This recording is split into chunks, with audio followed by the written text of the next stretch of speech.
Braves Chargers in Brazil on Friday on YouTube. They're going to give everyone that game for free. They're so generous because the rest of the season they're going to fleece you for all your money. That's one, Scott.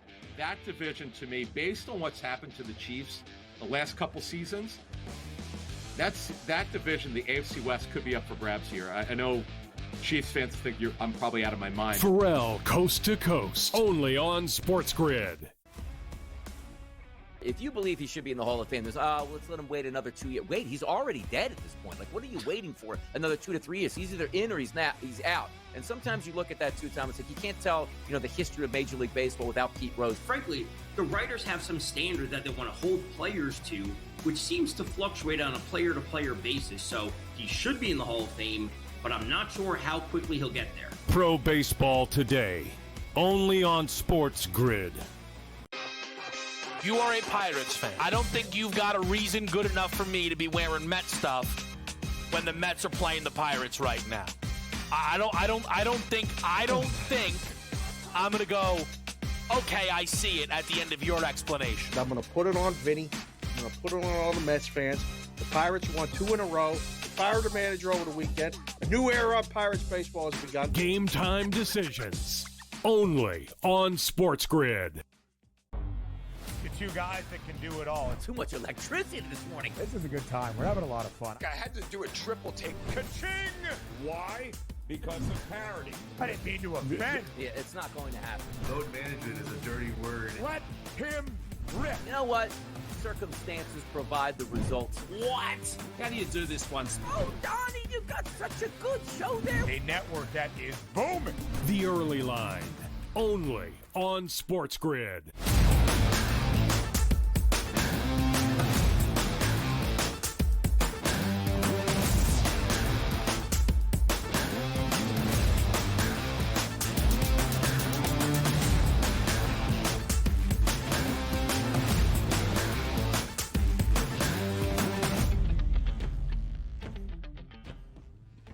Hello and welcome to a Tuesday live right here on the Early Line on SportsGrid and all across the SportsGrid network. That includes sportsgrid.com/watch, where you can find your favorite destination to consume everything all across the grid. He is Donnie Rightside. I am Ben Stevens. We are live together for the next 3 hours up until 11 a.m. Eastern Time, bright and early on a Tuesday, where the conference finals begin in both the NBA playoffs and the Stanley Cup postseason. In Oklahoma City, it's the Thunder and the T-Wolves tonight, and plenty of action to break down on the ice as well. 4 teams looking for 2 spots in the finals, trying to hoist a trophy at the end of this season. Plenty in Major League Baseball from a Monday as well. 12-game slate to start off a new week around MLB, following rivalry weekend in the sport, and a big week in the Twin Cities for the NFL owners. Owners meetings over these next 2 days,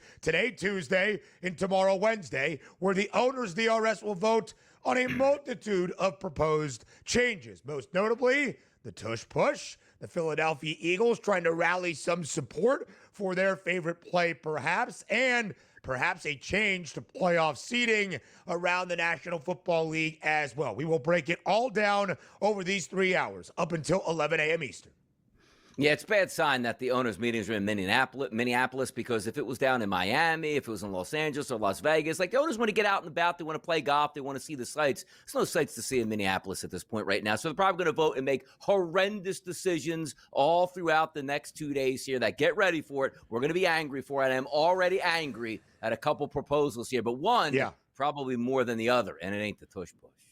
I know DRS is going to bring some heat in our conversations around these topics. I look forward to doing the same as we share DRS. The NFL league meeting, the owners meeting today and tomorrow in Minneapolis. Maybe they would rather have some warm sun in South Beach, but they're in the Twin Cities this week. Whether or not supposed to be all that great in Minneapolis. A variety of things will be voted on.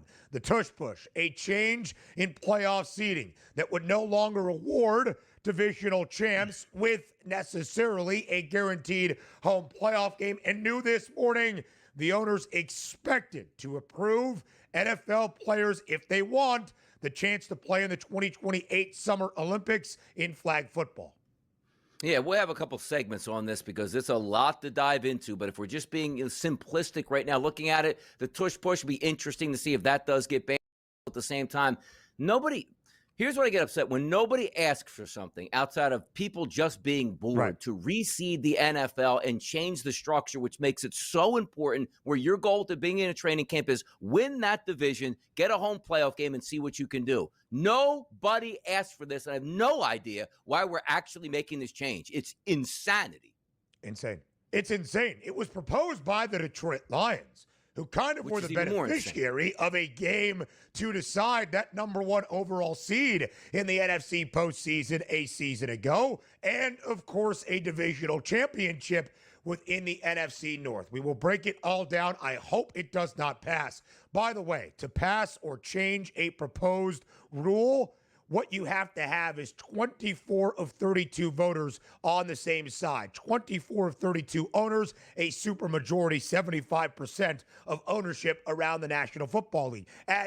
In regards to that tush-push ban, I can tell you one owner that will not be voting to change the rule. That would be Philadelphia's Jeffrey Lurie. He's got a lot to spend as his head coach, Nick Sirianni, signs a new large contract extension. Multi-year deal, DRS, to remain at the helm of this Birds organization and put some respect on Sirianni's name. That is Super Bowl championship winning head coach Nick Sirianni. Absolutely. And the organization, well-oiled machine right now, specifically under Sirianni, Howie Roseman, and certainly Jeffrey Lurie. 4 years in the NFL here as a head coach. Been to the playoffs every single year. 2 Super Bowl appearances, 1 Super Bowl championship, and away you go. And let's not forget, there were thoughts that Nick Sirianni, was going to be fired last year and brought in Bill Belichick here. What a season Sirianni had there. Caps it off with a massive contract extension. Rightfully so. One of the biggest winners in the history of the NFL throughout his first 4 years in the NFL as a head coach. Well-deserved.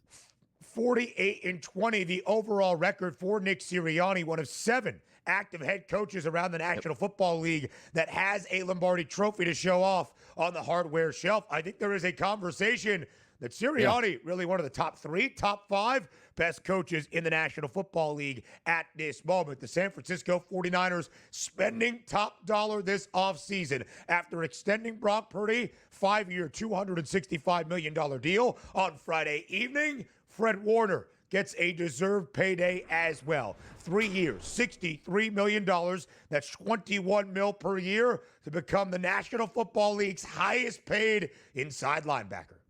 And I guess they figure he's going to have to play 3 positions here because over the past couple of years, they have had unbelievable linebacking cores there in San Francisco. Yeah. Now they're down to one guy who is their core within Warner. Nobody's going to argue that guy deserved every single penny of that contract. Yeah. As opposed to a quarterback that got paid over $50 million. But the San Francisco 49ers, extending George Kittle, extending Brock Purdy, extending Fred Warner, should not have to deal with a lot of the contract disputes that followed the 49ers into training camp. Trent Williams, Brandon Ayuk, exactly a season ago. Let's get to Major League Baseball. 12-game slate on a Monday. The New York Mets fall to the Boston Red Sox 3-1 inside Fenway Park to open up this midweek set. Kodai Senga on the bump for the Amazons. He has been amazing this year. Wasn't terrible yesterday, but did allow 3 earned run, the most he has given up all season. Mets have been in first place in the National League East since April 13th. Not anymore. It's the Philadelphia Phillies. You have a guy like Juan Soto making close to $800 million, getting private jets here apparently that he can fly without the team, getting his entire family flown on private jets, getting security both home games and away games, and also Moms gets a new, I guess, wardrobe every week from good old Uncle Steve. Tough scene for the Mets right now. 1 of 4 Juan Soto yesterday, a .246 batting average this year. Hit one hard off the green monster that I guess he thought was gone and only kind of legged it out for a single. Just to debunk that quickly, Juan Soto flies with the team. He flies with his best teammates. He does not fly on private planes. The Arizona Diamondbacks hand the LA Dodgers their 4th consecutive loss, all coming at Chavez Ravine. Brandon Pfaadt, his MLB best, 7th win yesterday. A ton of homers in that game, but the Diamondbacks win 9-5 over LA. Break up the Los Angeles Dodgers at this point. Did I see like their true payroll is close to $400 million and now not even in first place in the National League? Trust me, people, they'll be fine. Their payroll's 400 right now at that number, 393, I think it has been. By the All-Star break, by maybe the trade deadline, they'll probably exceed 450 million. They got it. They'll do it. Perdomo, Gurriel, and Moreno all hitting 2-run shots last night for Arizona. The St. Louis Cardinals, the Redbirds, red hot, 13 wins in their last 15 games as they absolutely spanked the Tigers yesterday, 11-4 under the arch. Looking good, man. I had Lars Nootbaar there in a hit parlay. Got that right off the bat. You only have 2 pitches into the game. You already got one of the legs down here. Nootbaar did that, and that was a big offensive performance from a team not expected to do much damage. That lineup's looking good right now. Sonny Gray, great yesterday. 6 innings of shutout baseball, allowing 3 base knocks and 10 Ks against Detroit. He is 5-1 this season. 1 lone game in the W last night. The Seattle Storm beat the Dallas Wings 79-71, despite 19 points, 8 dimes, and 5 boards for Paige Beckers in her second career game in the WNBA. Plenty more on the early line. NFL owners meeting. Hot Top next.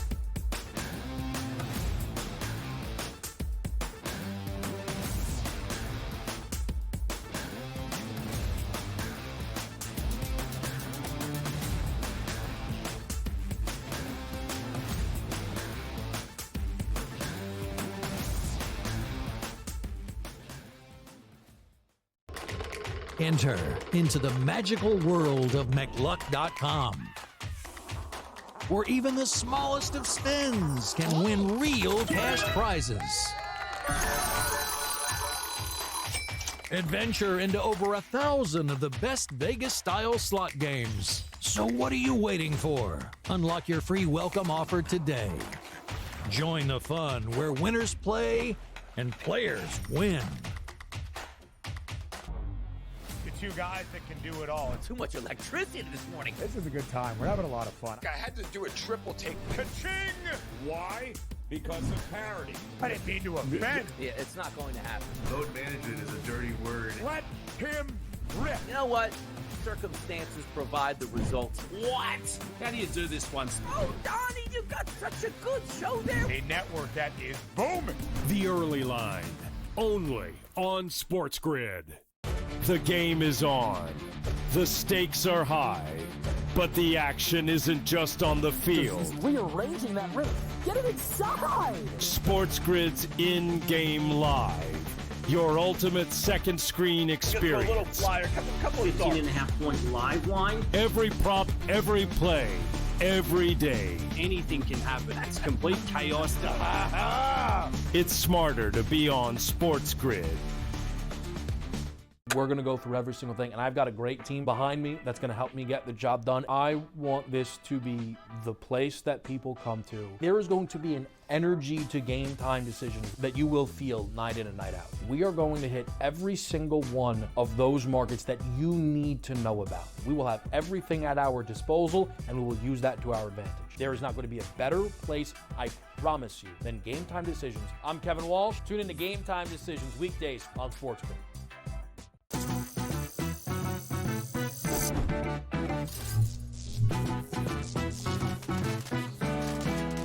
Did you know sportsbooks tend to draw up tighter bet lines for events that get even more bettors, like championship games or major matchups? My tip? Try betting on less popular sports. You might have a better shot at beating those odds. Now, go get lucky. See you in Las Vegas. Let's get lucky.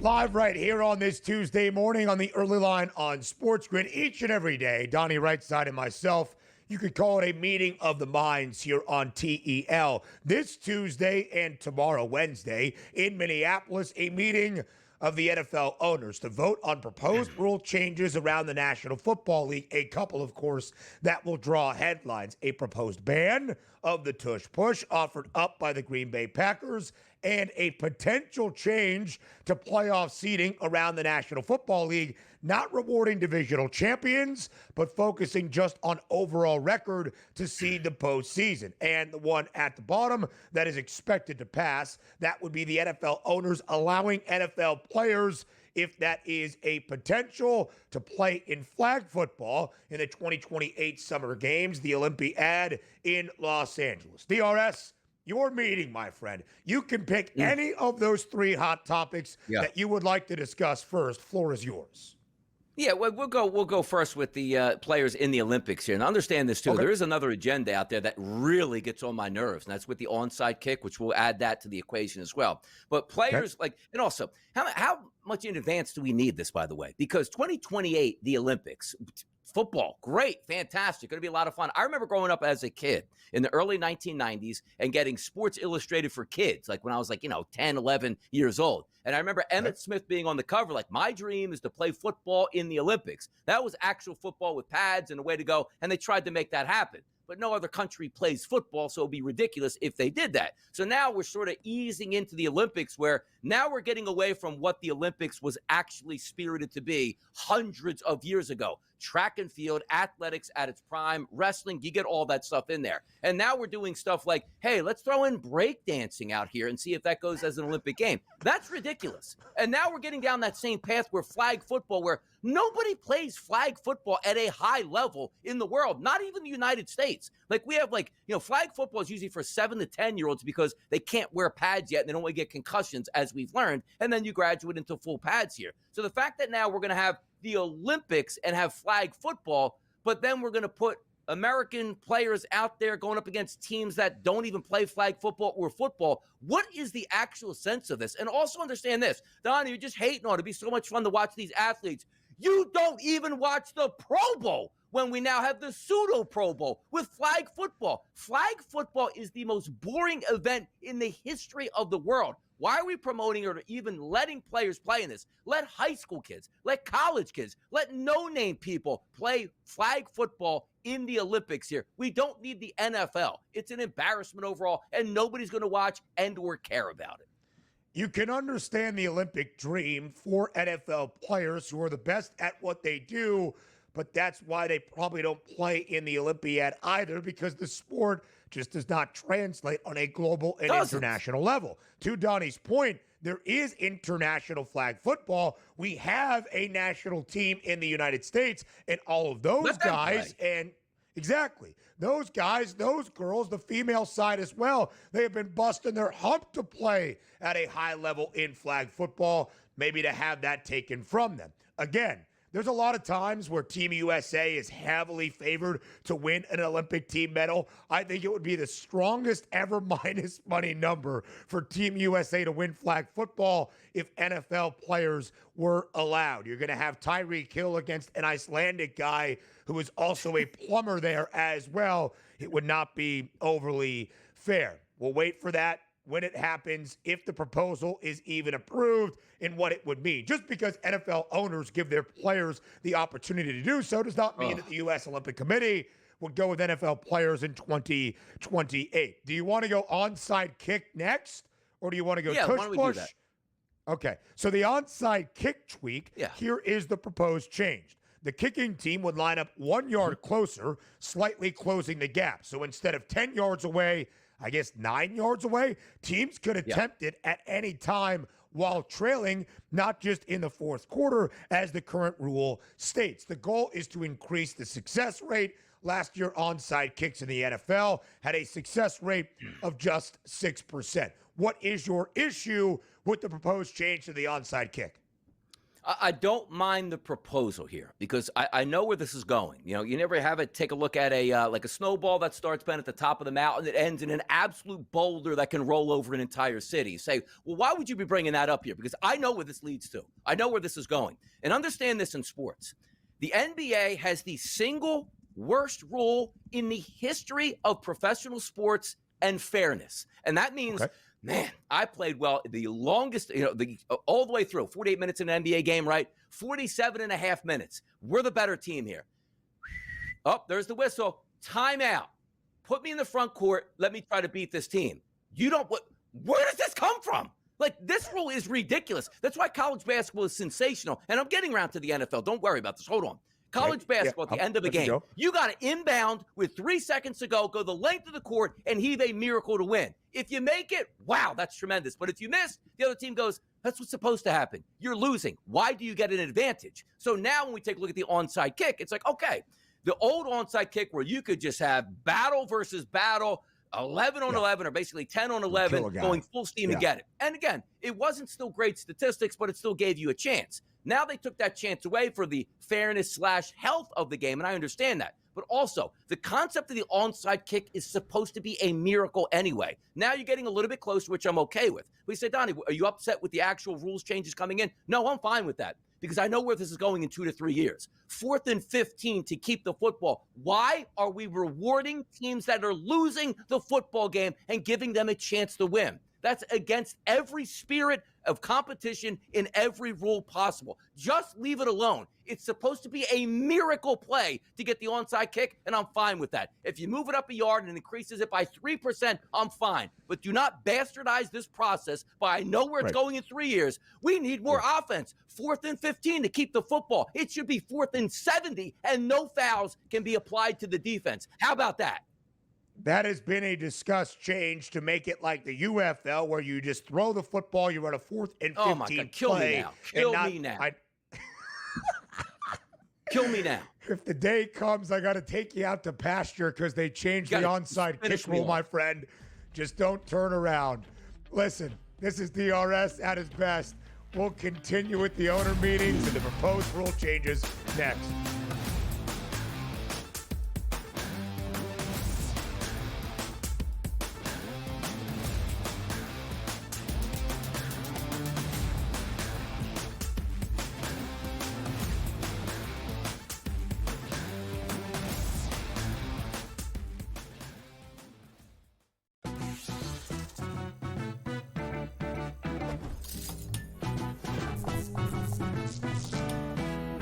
Vegas knows how to show love to our everyday heroes. So if you're a first responder, you are in for some perks. Lots of hotels and casino offer big discounts to any first responders who can show valid work or volunteer ID. So treat yourself to a discounted stay. You deserve it. See you in Las Vegas. Let's get lucky.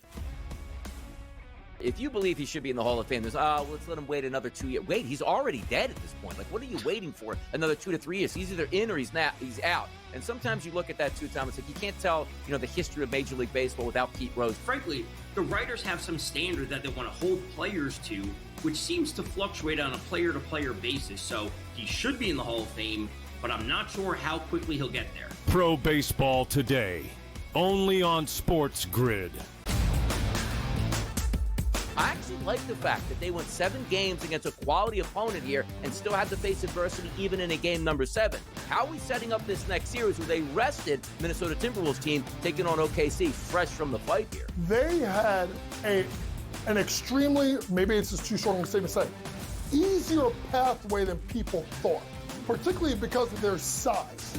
The Early Line, only on SportsGrid. We're going to go through every single thing, and I've got a great team behind me that's going to help me get the job done. I want this to be the place that people come to. There is going to be an energy to game time decisions that you will feel night in and night out. We are going to hit every single one of those markets that you need to know about. We will have everything at our disposal, and we will use that to our advantage. There is not going to be a better place, I promise you, than Game Time Decisions. I'm Kevin Walsh. Tune in to Game Time Decisions weekdays on SportsGrid.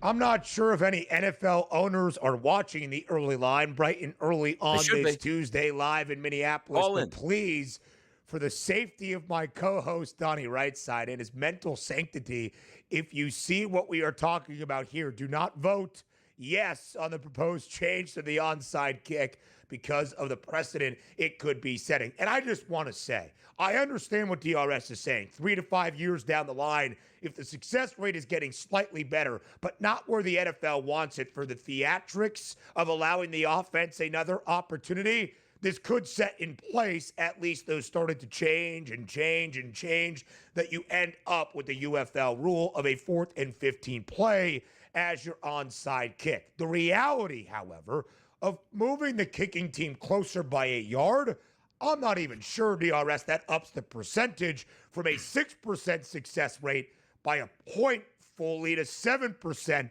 in 2025. It is still going to be a very difficult play to pull off. But to your point, if this is setting the precedent for further rule changes when it comes to the onside kick to reward the trailing team, to give the offense another opportunity, as the NFL has started to do, I understand the heat.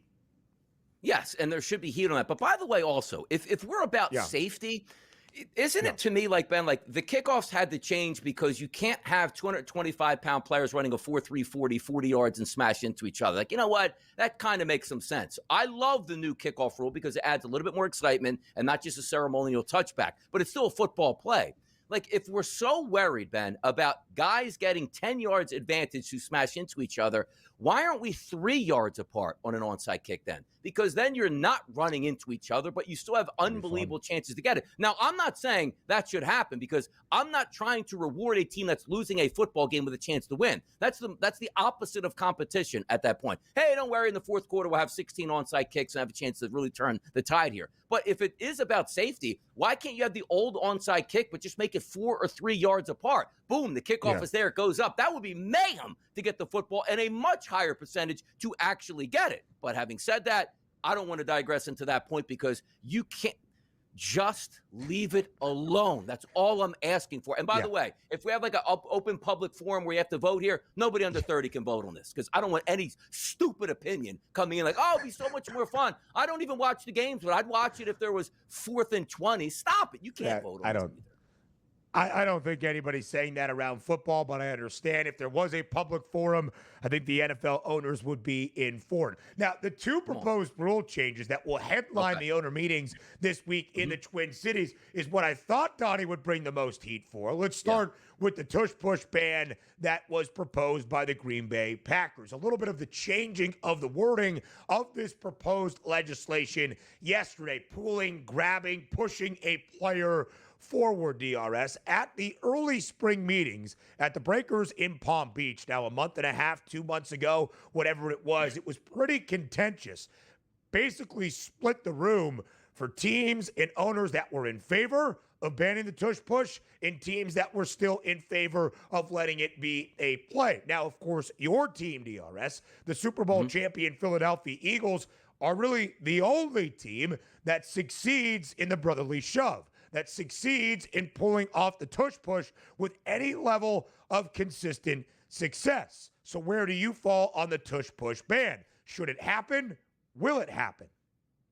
I don't know, but here's the thing that's interesting, too, because you saw last year and you see the clips running by with the embarrassment. That was the Commanders who showed up and didn't even play a football game and then tried to make a mockery of the tush-push going, we can't stop it, so we'll try to delay and embarrass everybody, and you only embarrass yourself on that. But also, there is something to the defense can't push, but the offense can push. I understand that. But understand this. The NFL is all about offense, Ben. And when I was growing up, again, this isn't too long ago, 90s and even into the early 2000s, there was a time where it was 4th and about maybe a football on the plus 37-yard line, and they were punting footballs and making them coffin corners. So this is an extension of the offense that goes, okay, if we have a team like the Eagles and anybody can use this play, it's not just grandfathered in, where, all right, we're on our own 40-yard line. Let's run the tush-push and keep the football. Isn't that better than punting the football down to the opposing team's 15? Doesn't the NFL want more offense? This is more offense. It's just a team that worked it out that goes in. Yes, Jeffrey Lloyd said the single most important thing in this.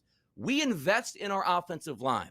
We invested in an athletic quarterback. This is why we do it. It's not our fault that you drafted a 7th-round center that can't push anybody around and a quarterback that's 6'3" and a pencil and can't move the pocket. Those are objective things. I wouldn't be tremendously upset if it was canceled, but it just seems like the people that are trying to cancel and get it out of the football are like, well, we didn't invest in it, we can't run it, so let's take it out because we can't do it. That's all. A little bit more around the National Football League up next.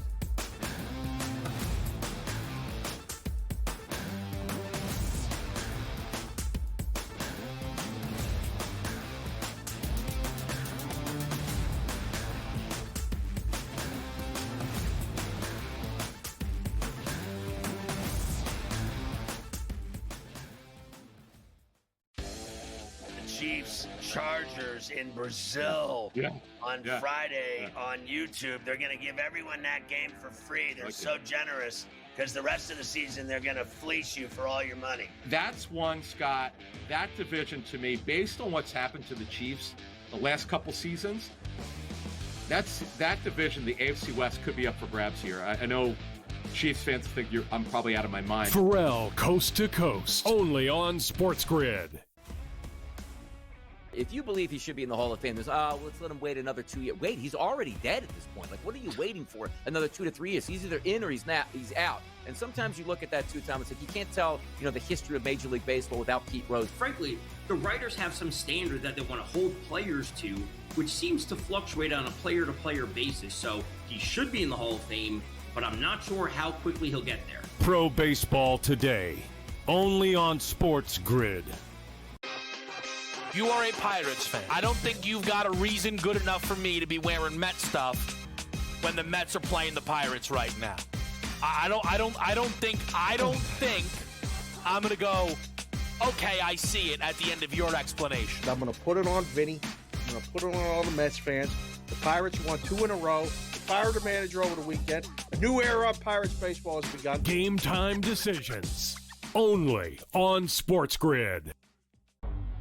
The two guys that can do it all. Too much electricity this morning. This is a good time. We're having a lot of fun. I had to do a triple take. Ka-ching! Why? Because of parity. I didn't mean to offend. Yeah, it's not going to happen. Load management is a dirty word. Let him rip. You know what? Circumstances provide the results. What? How do you do this once? Oh, Donnie, you got such a good show there. A network that is booming. The Early Line, only on SportsGrid.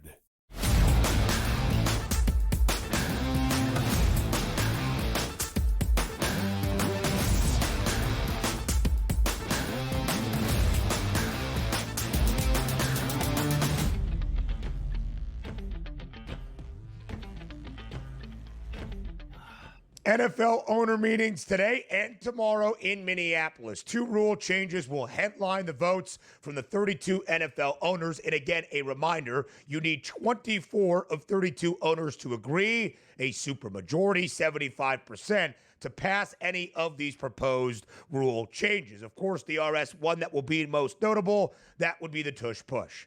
I do not believe it will pass. I do not believe it should pass, that being the banning of that play. You might say it looks more like rugby, but it's a legal football play. The Philadelphia Eagles do not have a competitive advantage because of some loophole in the regulation. The Philadelphia Eagles have a competitive advantage because of what DRS said before the break. An offensive line that is crafted to run this play with success. A quarterback that can squat 600 pounds and then move the pile, and a team that pulls it off to perfection. It is not the Eagles' fault that you can't stop it. It is not Philadelphia's fault that you failed to run it properly as well. And oftentimes, DRS, when we see a proposed rule change that passes based on a play, some sort of action between the white lines and on the gridiron, it passes in the name of health and safety first and foremost. They tried to present facts and figures about the health and safety of this play in the tush push. There ain't a lick of data that says it is a more dangerous play than any other in the game of football. I hope it does not pass. I do not believe it should pass, that being the banning of the tush push. And also understand this, like we understood that the play won't work at all with that offensive line and Jalen Hurts just running into getting 6 inches to 8 inches to 10 inches there or a foot or more. I mean, stop the madness at this point. What is the percentage going to change? 1% that they don't get 3 yards and actually get 2 yards, which is all you need at this point. So it's not a big deal to me. Like, oh, you should be up in arms. You're a Philadelphia Eagles fan. It's a play they do extremely well. But the optics of it, I understand why the NFL wants to ban it, because you can get a guy like Freddie Louvu who will make a mockery of the play, but also at the same time, you can remedy that as well. Hey, Freddie, you want to jump over twice? We're going to eject you from the football game, and it's a 15-yard penalty on your defense. Try it again. We'll keep ejecting players from your defense, because there is a decorum to the play that you have, but also just don't have the Philadelphia Eagles in a 4th and 1. Do your job on defense. And the fact of the matter is this, once again, Ben, this wasn't a grandfathered in thing like, hey, you know, there's some weird rule in 1929 when the Eagles came into the league where they're all the only ones that are allowed to do this because they ratified it. You know what I mean? That's not the case. Every single team can do this here. I just want to hear the opportunities where the coaches, which I always think are funny, like Sean McDermott, like, I just don't think it's good for the game, or people get injured. And they go, well, back that up. I can't, but it just feels like people are going to get injured. That's not a reason to do that. I want to hear valid reasons. If the commissioner says it's not a good look for football, just show me why it's not a good look for football, and they'll take it out of football. That's all. The one rule change that actually gets me the most mad, and I really hope does not pass, I do not believe it will, is the proposed change to playoff format and seeding around the National Football League. As it stands right now, you have 4 divisional champs that are seeded 1 through 4, and then 3 wild card teams in each conference, 5 through 7. All of those distinctions based on record, but in those group. The proposed rule change would be still the same thing. 4 divisional champs earn that automatic bid to the NFL postseason, and still 3 wildcard teams. But once you get to the playoffs, you just seed 1 through 7 based on record. So you could have a divisional champion ranked behind or seated behind a wildcard team. I hate it. It's nonsensical, and frankly, it's not necessary. Donnie, in a 17-game NFL regular season schedule, you play each of your divisional opponents twice, 6 divisional games. Your schedule is heavily weighted to your division. The tradition, the rivalries that you have, the geographic ties between these divisions around the National Football League. If we are going to weight a schedule so heavily, thus winning a division should also be weighted heavily as well, earning the right not just for a playoff bid, but the home field advantage that comes with it. There needs to be that incentive. Anything else is asinine, in my opinion. Yeah, exactly. Why don't we just go back to like the 1940s Major League Baseball form and just say, okay, the best record in the NFC, the best record in the AFC, they just play in the Super Bowl. Let's avoid the playoffs altogether because we only want the top teams to actually advance. Isn't that the best way, Ben, to get the 2 top teams to advance to the Super Bowl that you want, doing it that way? It's stupid. Nobody's ever complained about the playoffs. Like, only boneheads like, oh my God, they added a 7th wildcard team. That's stupid. They have 6 is enough. No, it's not. More meaningful football, the better. And if they're looking at saying, well, in week 17 and 18, we might get one more game that might need something down the line. Stop it. Like, to the victors go the spoils. If you played your entire season, won your division, and have wrapped up that number 1 seed or whatever it is, or even if you're already settled in as the 5th or the 6th seed, it is your right to take week 18 off to rest for the playoffs because you earned it and you absolutely deserve it. When you look at things, Ben, where you don't need to fix them and you're trying to come up with a fix, and my favorite part of this isn't a team that got burned like, hey, here's our result. This was very unfair. Like, okay, we'll take a look at it and put a proposal in. This was the Lions who like, you know what was unfair last year, Ben? We got the number 1 seed. We had a bye. And then we lost to the 6th seed. So what are they actually complaining about? You had the low seed at home in your own building off a bye, and you got smoked. So where is this coming from? Like, oh, it was so unfair. We got a hot team that was really... No, it played out exactly the way Detroit wanted it to play out. And now they want to change the rule to get the top 2 seeds as a better chance to advance. You had your chance. You know, it was the 2 seed in advance? Yeah, it was the Philadelphia Eagles. They did their job. You know, the 1 seed then... Why don't you just put the 1 seed then in the Super Bowl at the end of the season and have a playoffs in the NFC that don't mean anything then, Detroit? How would that fit you better, Detroit? It didn't work last year, so just make it so you automatically get a trip to the Super Bowl. Asinine stuff.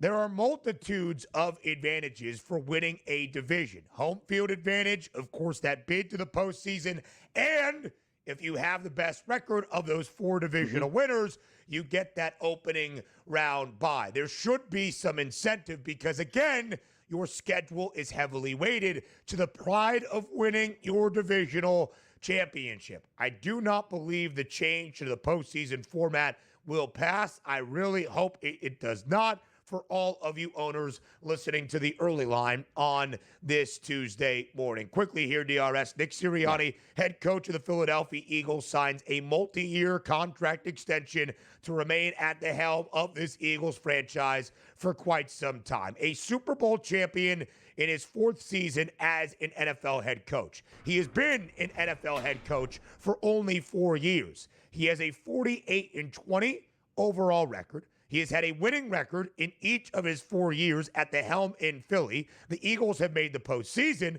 in each of his 4 years in Philadelphia. They have won the NFC Championship twice. They've appeared thus in a Super Bowl 2 times, and of course, a Lombardi Trophy winner a season ago.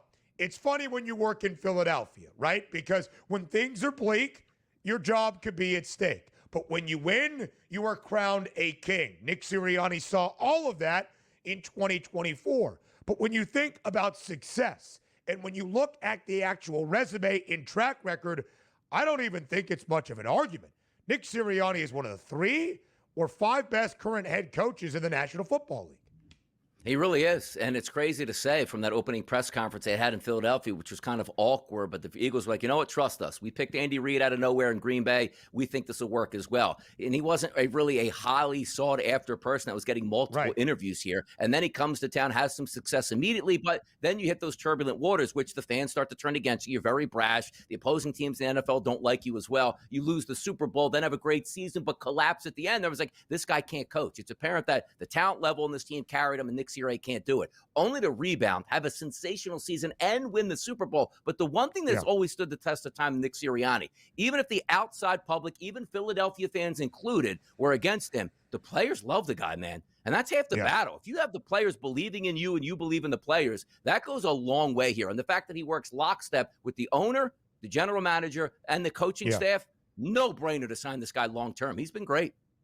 A lot of people not named Nick Sirianni get credit for this roster, for this franchise that is the Philadelphia Eagles. Sirianni earning his due respect. Around Major League Baseball up next.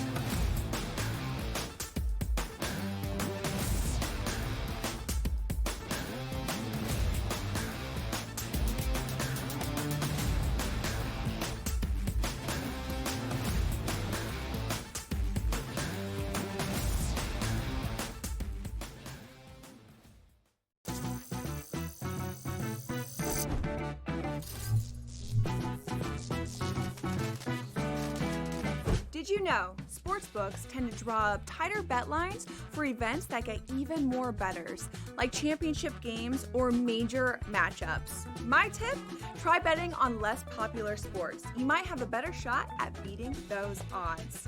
Now, go get lucky. See you in Las Vegas. Let's get lucky. Chiefs Chargers in Brazil on Friday on YouTube. They're going to give everyone that game for free. They're so generous because the rest of the season they're going to fleece you for all your money. That's one, Scott. That division to me, based on what's happened to the Chiefs the last couple seasons, that division, the AFC West, could be up for grabs here. I know Chiefs fans think I'm probably out of my mind. Pharrell, coast to coast, only on SportsGrid. I actually like the fact that they went 7 games against a quality opponent here and still had to face adversity even in a game number 7. How are we setting up this next series where they rested Minnesota Timberwolves team taking on OKC fresh from the fight here? They had an extremely, maybe it's just too strong a statement to say, easier pathway than people thought, particularly because of their size. The early line, only on SportsGrid. The game is on.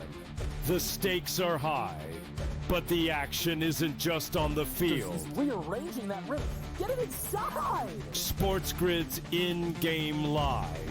Your ultimate second screen experience. A little flyer, couple 15.5 point live line. Every prop, every play.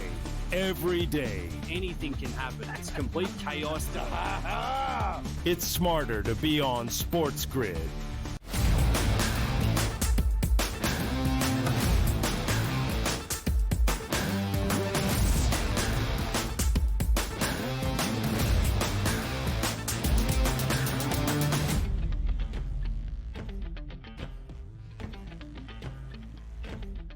12-game slate around Major League Baseball on a Monday. Pretty large slate by all standards for a new week on a Monday to start things off in MLB. We go to Fenway Park first and foremost. The Boston Red Sox hand the New York Mets a 3-1 defeat. The Red Sox plating 3 runs against the Mets starter in Kodai Senga, the most he has allowed, that being 3 in a single start so far this year. Had never allowed, of course, more than 2 in his previous 8 starts this season on the bump for the Mets. New York was a slight road favorite at minus 130. Total of 9 does stay under. Big moment in the game, though, DRS, with the New York Mets trailing. Juan Soto blasts one off the left field wall, of course, the Green Monster. Because of the Green Monster, it did not sail out of the park. Juan Soto noticed he hit it hard, so he did not exactly sprint to first to try to get it maybe to be an extra base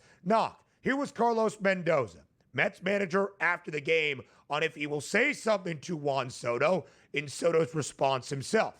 Soto didn't bust it out of the box on that ball off the wall. Last night he had a play where he was a little slow getting out of. Do you have to talk to him about any of that? Yeah, I mean, we'll talk to him about it. Tonight, obviously, someone gets a hold of one and knows when he gets it, he's won, you know.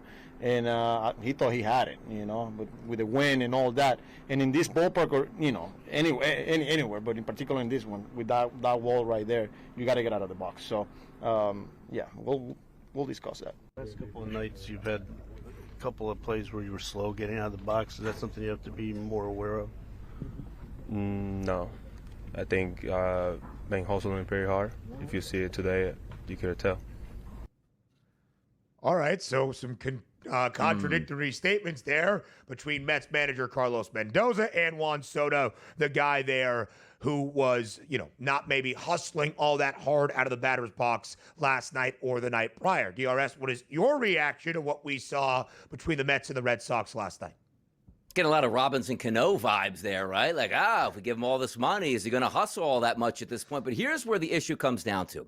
Everybody makes mistakes in baseball, and you see it sometimes where I thought I got one. I'm going to pimp it a little bit. Oh, no, it didn't leave the ballpark, ended up at first base. Here's the difference. When you're at first base after that happens, most players are disgusted with themselves. Probably looking right into the dugout and like mouthing to the manager, I know I'm wrong. I am so wrong right now. I should have been on second base, and I'm not. But did you watch this play out?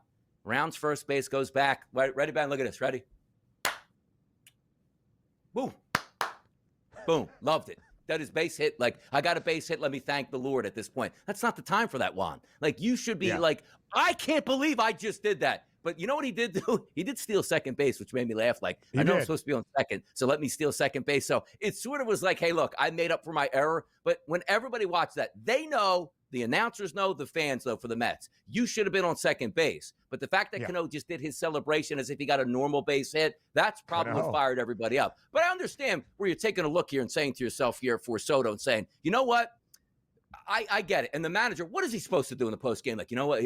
That's 15-game suspension. Like, he's like, look, I'll talk to the guy. He probably knows. And then you see the postgame press conference here with Soto, and Soto's like sitting there going like, I hustle, man. Like, that's not that. Like, it's just admit, like, hey, look, man, I made a bonehead mistake. I should have been on second. I knew I was wrong. I stole second base to try to make up for it. I'm going to make sure it doesn't happen again, even, Ben, if it happens again. That's what people get upset with, not acknowledging whatever just happened when you know you're in the wrong, which I do a lot, but hey, you can't do that on a professional stage.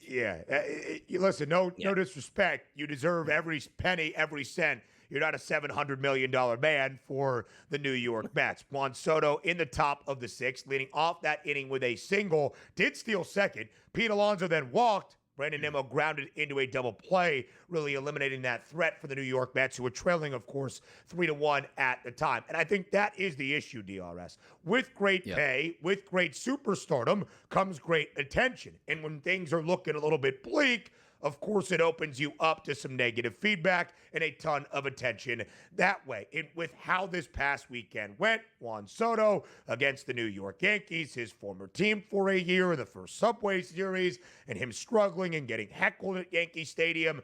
And then the weird reports that Boomer Esiason kind of ran with, that Juan Soto flies private and away from his New York Mets team. That was debunked by actual MLB insiders yesterday. Soto does, in fact, fly as a part of the Mets team plane everywhere they travel. I think it's just led to a lot of conversation around Juan Soto, who has not been sensational in his debut year in Queens just yet. No, and you're right. And I love to feed into it because the pile-on is tremendous. And by the way, who's the inside sources? Was it Uncle Steve? Was it the owner? Because that's not true at this point here. But I do love the fact that now, like, Soto could fly private to home games, Ben. You know what I mean? Like, he could take Newark to LaGuardia or whatever. JFK back? Yeah. Exactly. Yes, correct. Like, if he was hitting 350 with 30 bombs and just having a great season, his mom could be pimped out in gold every single day where, the owner was buying the stuff for the mom here at this point. But the fact that he's struggling really brings it out. And yes, I do love the fact that, like, you know what, man? I heard he flies private and doesn't even go with the team, which is so crazy because they probably have a jumbo 747 that's knocked out like a private jet anyway, which waves what you're saying is he doesn't even like his teammates here, so he has to be separate and even stays at like a separate hotel once they get there. I love the negative vibes around the Mets because it makes me laugh, but also at the same time, we would not be talking about this if he was having a great start to the season. No, but Mets fans would be like, buy him 2 planes. Let him fly. Like, don't ever let him fly with the team again at this point. But the fact that the Mets are struggling and so is he, and then compounded by you're not hustling, all the ants come out of the woodwork right now for sure. Mets still doing pretty well. This last week has been a little bit rough, 29-19. One of the reasons Donnie also likes to poke fun is because of last night's loss and a Philadelphia victory in Coors Field. We'll talk about later. The Phils by a half game, now atop the National League East, a new number 1 team in the division for the first time in over a month. The best team in Major League Baseball, that would be the Detroit Tigers, 31-16, entering yesterday, DRS. But they went to the home of the red-hot Redbirds. 13 wins in the last 15 games for St. Louis. Sonny Gray shining yesterday against the Tigers. 6 innings of shutout baseball, allowing only 3 hits, striking out 10. The Cardinals score 11. They win 11-4 under the arch. A few more MLB recaps on the other side of the break, live right here on TEL.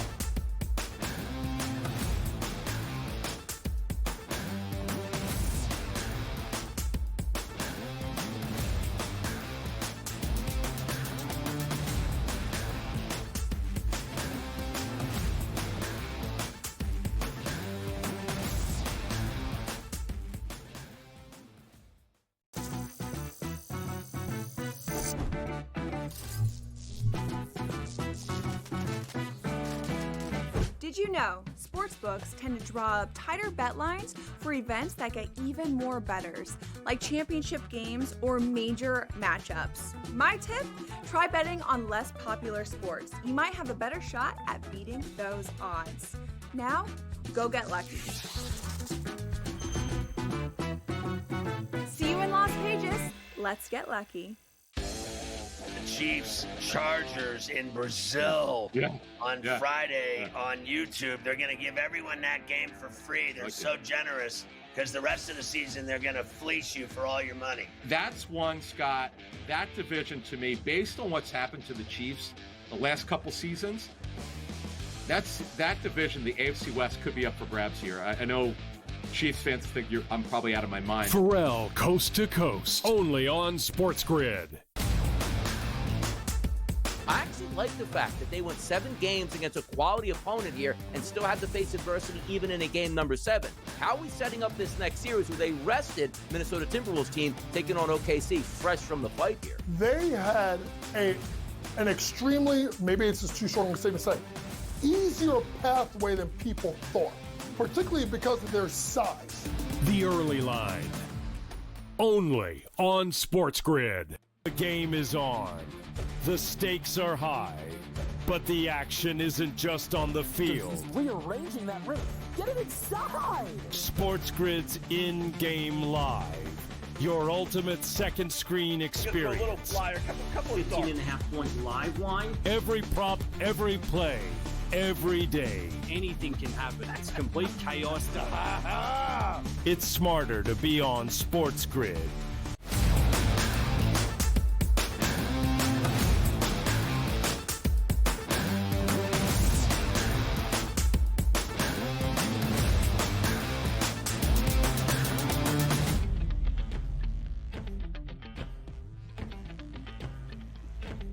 A new week begins in Major League Baseball on a Monday night in San Francisco. That's where we go next. The Kansas City Royals beat the San Francisco Giants by a score of 3-1. The man from Cupertino, California.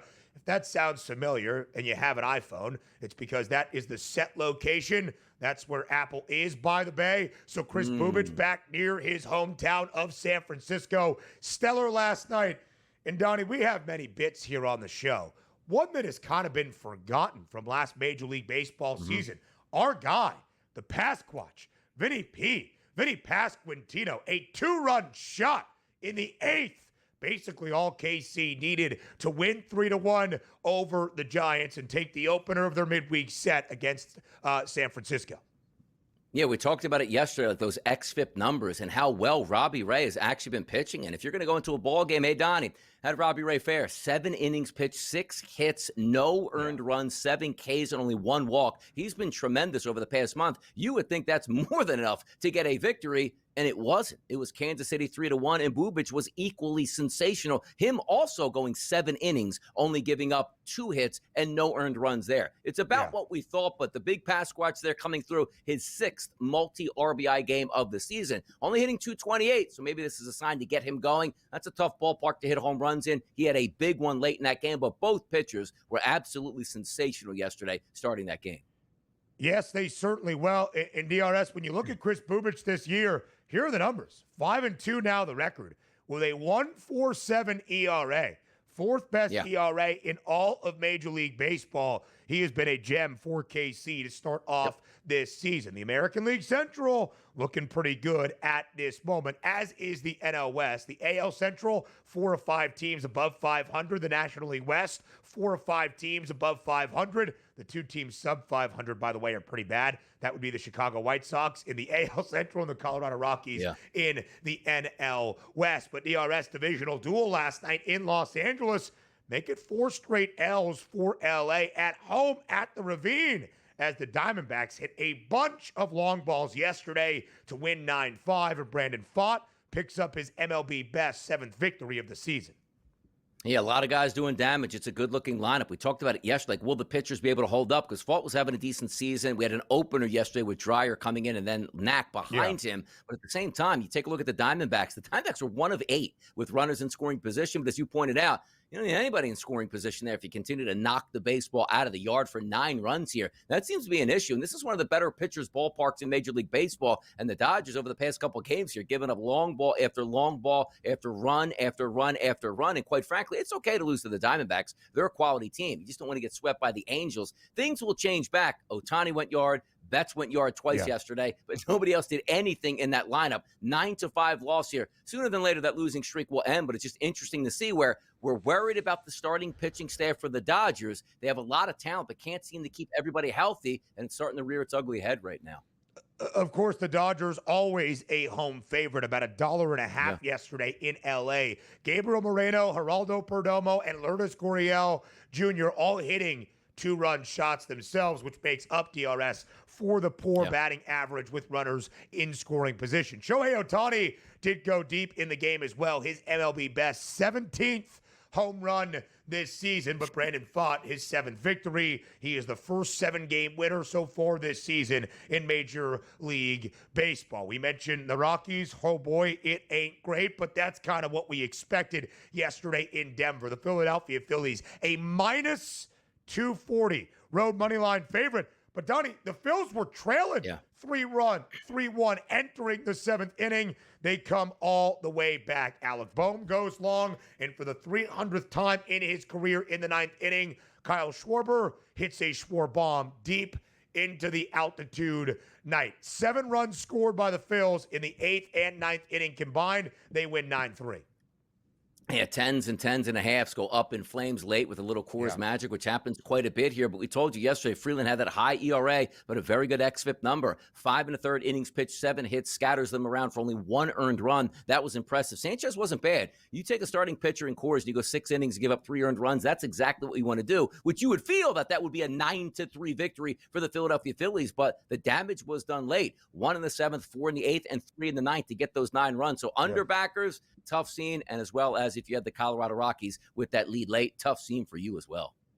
8-39, Colorado this year. We'll talk about that in perspective of the White Sox a season ago a little bit later on. MLB or National League pennant odds: the Dodgers still the favorites, plus 150. Second best price, the Mets, but the Phils have the divisional lead by a half game as of now. Hour 2 next.